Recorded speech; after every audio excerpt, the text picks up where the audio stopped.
Hello, my wonderful viewers. Welcome to my platform. This is Linda's TV show. If it is your first time of coming across this channel and you like what you see after watching, please subscribe, put on your notification bell, set it to all notification. In that way, you'll be able to get notified each time I upload a new video, even those without notification.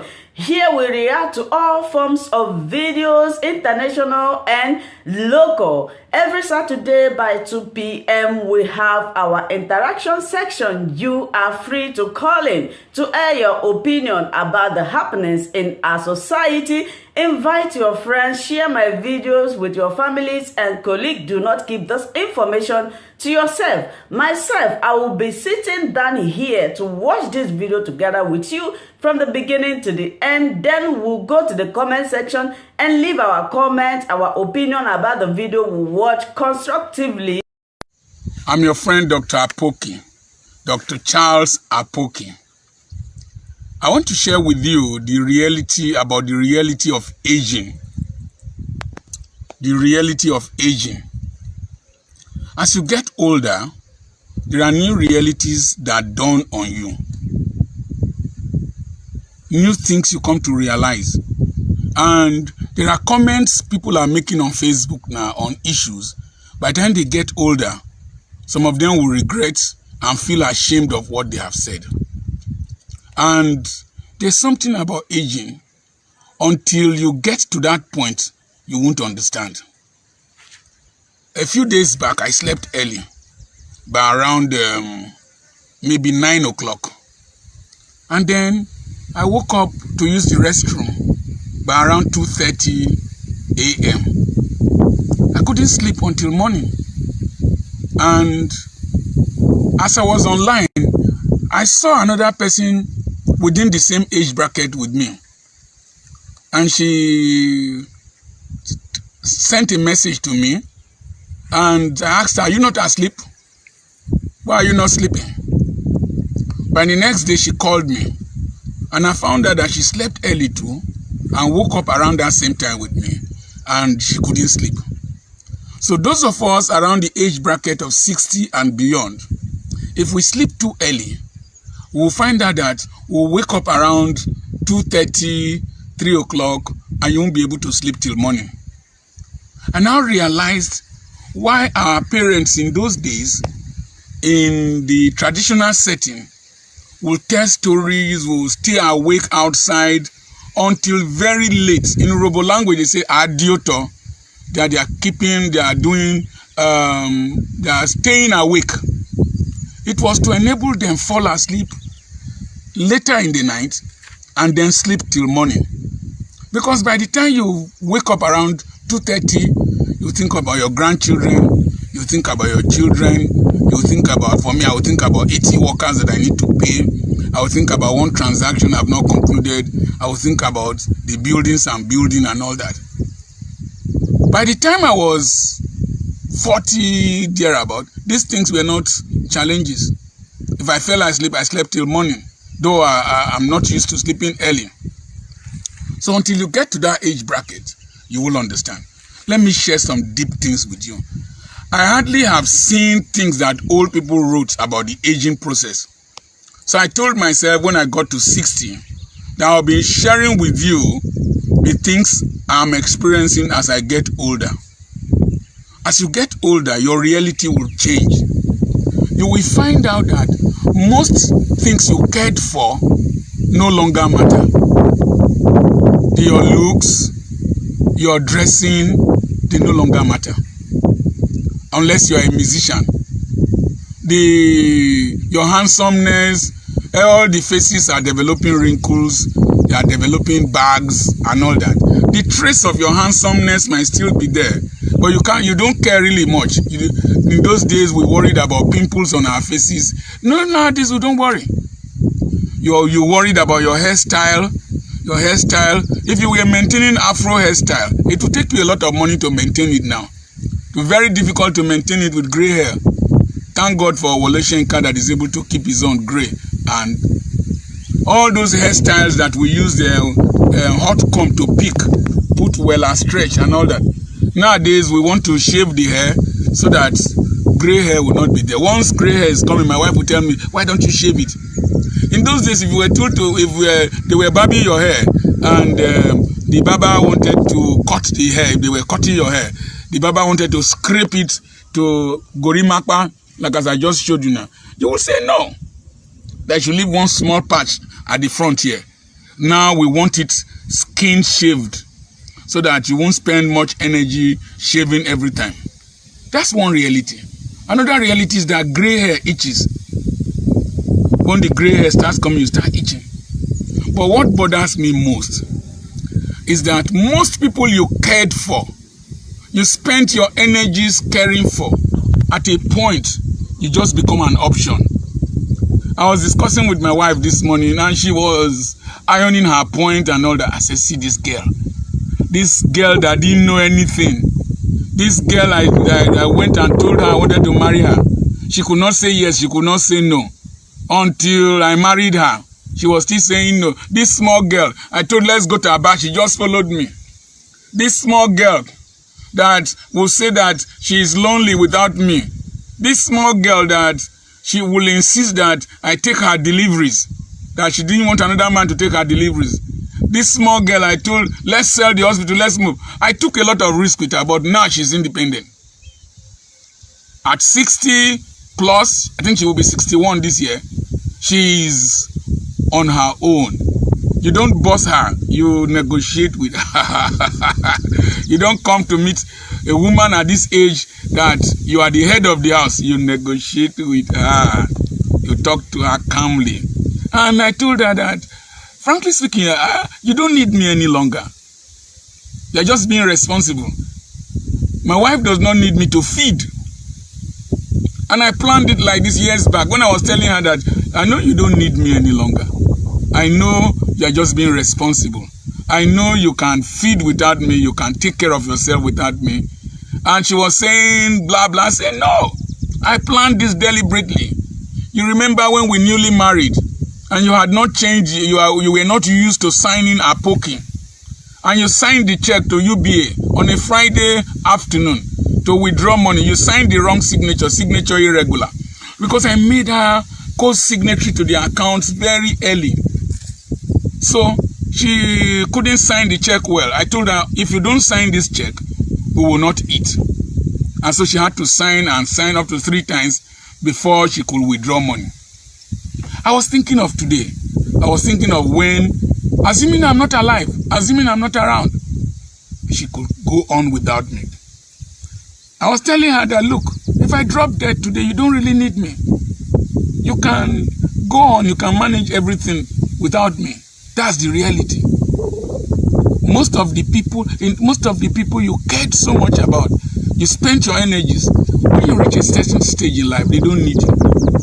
The average woman marries you because she wants to get married. She has reached an age that if she's not married, it will look like an abnormality. The average woman married you for status symbol. The average woman married you because they wanted to have children. The average woman married you because she will need a support. Frankly speaking, do you blame them? No. They married you, they had emotional attachment to you because you were providing for their needs. You were the boss. But when they reach a certain stage, you were the breadwinner. When they reach a certain stage and they have their own bakery and they don't need a breadwinner, boy, bust it. You are a second option. And then when they have children, there's a maternal instinct. There's a relationship between children and their mothers. That bond becomes stronger than the bond between husband and wife. And in fact, she's ready to quarrel with you. She's ready to fight you because of her children. It's an animalistic instinct. It is an instinct, it's a maternal instinct. They are ready to fight for their children, defend their children. They can even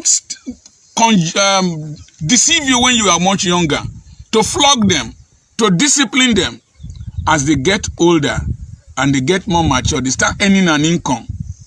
The mothers become the friends of the children. And the boys don't really need you, the girls don't really need you. When they deliver, they don't need you. is their mother that they need to do what we call omugo in Nigeria, to help take care of the children, the new babies. You can't take care of new babies. You can't birth a new baby.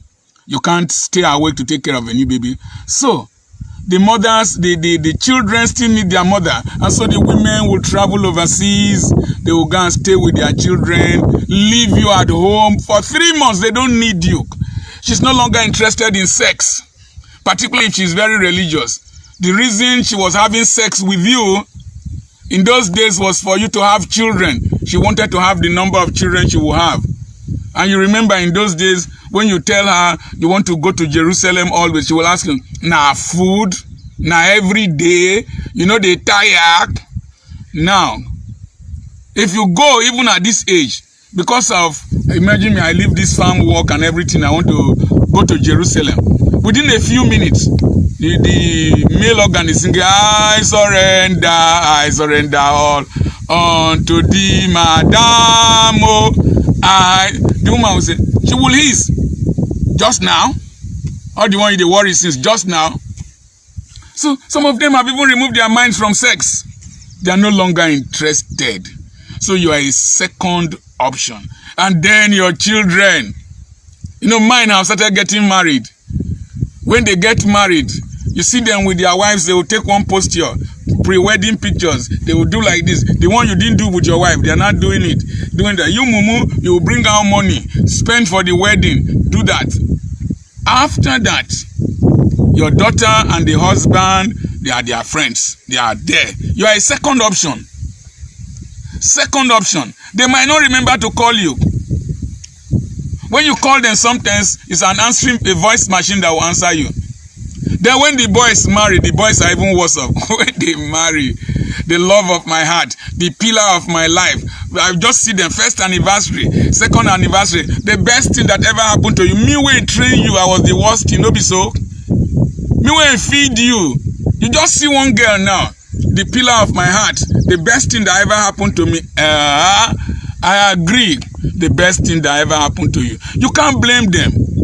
And so you become a second option. Then they have their own children. When grandchildren start coming, you will be, oh, grandchildren. I've experienced it. My granddaughter, when I had my granddaughter, oh, I went to preach in a church. They put me in a hotel. I ran home to come and carry my granddaughter. I will stay awake with her, carry her on my back, do that. Now she has started school. She's in primary 1. When I go there, if she's playing, I have to call her before she will come towards me. She is consumed in her play. I have become a second option. It's a reality you must face. If you listen to one of my tapes, Dare to Walk Alone, I had conditioned my mind from early childhood or later in life, because I lost 2 parents within 3 weeks apart, lost all my brothers. I have learned to walk alone. That is to say, I've learned that when people walk away from me, I allow them walk away. I've learned that when people no longer need me, I also do not need them. I've learned not to run after any person. So you will become a second option even to your grandchildren. These grandchildren, you will become a second option. Now, so what do we do? What do we do? I'm so glad I'm in the bush here. Can you pan and look at this building?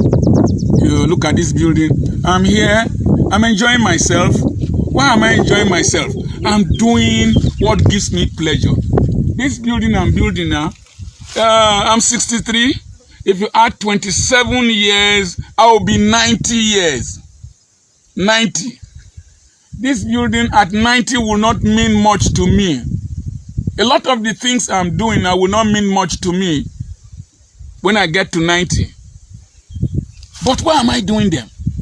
I have found out that the people who will contribute most to your life, the people who will value you most in life are not really your children. How many books on economics did the children of, what is his name now? An Inquiry into the Sources and Wealth of Nature, Adam Smith. How many books did they write in economics? How many books did Shakespeare's children write? You find out that the children that Charles Oputa, did he become a lawyer like his father? No. It's not compulsory that your children might even be interested in what you are doing now. I found out that the people that listen to me most, the people who value me most, the people who spend money for me to talk to them, the people who call me, the people who share my the people who share my posts are not my children. My children hardly share my posts. I wonder if they even read what I post. But other people from far and wide read my posts, share them, send good messages to me. So these children I labored for, they are not my greatest admirers. It's sad. Maybe I'm not a good father, but the truth, that remains the truth. My greatest admirers are outsiders, other people's children. Family, extended family. Oh, you will spend your energy on extended family. Spend your energy on extended family. At a point in life, you will discover that the extended family only becomes a burden. They only come to you when they have a need, but they are not contributors to your life. They are like tapeworms inside your belly. This car was given to me as a gift by somebody I knew 50 years back. It's not from my tribe. It's not from my family. Most of the resources I have spent here were earned from outside. The money I used to buy most of this land were resources people gave to me as honorarium. People who valued me. If I was waiting for my family members, I would still be I would be worse off than this. I would be very poor. If I was waiting for my tribes people, oh, your tribes people, your tribes people, your tribes people, you will finally realize at a point you are a second option. They will do away with you. Oh, my denomination. Oh, pastors, I know that. When they just say something against your papa, say something against your mama, say something against your doctrine, you are ready to kill somebody. You are ready to fight somebody. Listen and listen well. By the time you reach a certain age and they need to retire you at 70, the denomination will not give a second thought before they retire you. And as they retire you, they are packing you out of the parsonage. They won't give you a second thought. The members you labored for, when they transfer you, it's the new pastor that has come, that is their mama and their papa. They will forget you. Those you pastored, if you have not planned your life well and you retire, you will find that they might not even call you to ask how you are faring. So very early in life, start to think of an exit plan. A plan of how you will exit this world. I have an exit plan. I was telling my children, I see burials today. You will see a father and a mother they didn't take care of. You will see the children who wear expensive laces, tie very good clothes. They say they gave a befitting burial. They say they gave a glorious burial. Glorious for who? Me that has died. Glorious for you. Because your friends came. You drank. They spread you money. Glorious. Your companions came. Glorious. You brought canopy. And you wore fine clothes. Glorious. Me wait die. No glorious. So you now find out that the children even make money from your burial. I was telling one of my children, I said, listen, when I die, don't do any big ceremony. Don't buy coffin. Wrap me with white cloth. Don't do concrete grave. Don't go and do marble grave. Don't do marble grave. Just dig ordinary ground. Throw me inside and cover me. If I died within 2 weeks, you people should bury me. Whoever could not come in 2 weeks, that is the person's business. Within 2 weeks, bury me. I don't want band. Don't play music. I don't want guest preacher. He doesn't know me. He will come and say, Dr. Apoki, great man of God. Do you know my secret life? Do you know the things I do that you don't know? Oh, great man of God, anointed man. I don't want. Only God will judge me. Only God knows me. So don't come and preach any message. I don't want any message. Leave me alone. I told them, I don't want Thanksgiving service. What are you thanking God for? That I died? That you buried me? Leave me. Don't do Thanksgiving. Go and do your work. When I buried my father, the next day, I went to work. When I buried my mother, next day, I went to work. And I told them, I said, eat well now. I took care of them. They stayed with me, built a house, took care of them. I said, eat now. When you die, I won't buy cow. So I don't want children or any person that I hardly saw to come. And now most of them are overseas. They are living their lives. They are enjoying their lives. I don't want any person to come and start doing a party. You see the pictures some of them take with their friends, like this, during the burial. Adio papa, adio mama. Take fine pictures. They are laughing. Don't do selfie with me. Don't do selfie with me. Do burial. I told them 3 hymns. Number 1, fading away like the stars of the morning. Number 2, as you are throwing me, I say throw me inside the grave with only white cloth. Don't buy coffin. Fading away like the stars of the morning, only to be remembered by what we have done. First hymn. Second hymn, Rock of Ages, clear for me. Third hymn, the hymn of dismissal at Government College, Ugeli. Lord, dismiss us with your blessings. Those returning, be more faithful than before. Put me. Go home. Go to your business. I know you will go to your business. You'll be looking at time. You already bought your ticket. Leave me with my God, with my maker. Don't put any marker. If I have not made any mark in life, if I have not made any mark in the lives of people, it's not the tomb that you will build with marble. Spend money you are supposed to use to take care of the poor. You are supposed to use to take care of the people aggrandizing me. Don't use ambulance to carry my dead body. I'm not hurrying anywhere. Just put it in one vehicle, carry me there, roll me into the place. Use sand to cover me and let me go away. I was telling one of them. He thought I was angry. I'm not angry. I'm a satisfied person. I'm a fulfilled person in life. So what is it? Yeah, I discovered that this life must be lived to make an impact in the generality of humanity outside my immediate family. I don't know why I'm talking like this. I have wonderful children. I have a wonderful wife. I've lived a wonderful life. But I cannot circumscribe my life to only 6 or 7 of us or 8 of us. So, I remain your friend, Dr. Charles Apoki. Listen to what I'm saying very well. Let your life count. Spread your life like a perfume. Thank you so much, my wonderful viewers, for watching this video together with me from the beginning to the end. Like I said before, if you like what you see here, if you like what I do in this platform, as you have finished watching this video, please hit that red button that says subscribe and put on your notification bell to all notification. In that way, you'll be able to know when I upload a new video. Share my videos, leave your comments in the comment section constructively. Until I meet your way again in my next video, I still remain your Linda's TV show. Bye-bye.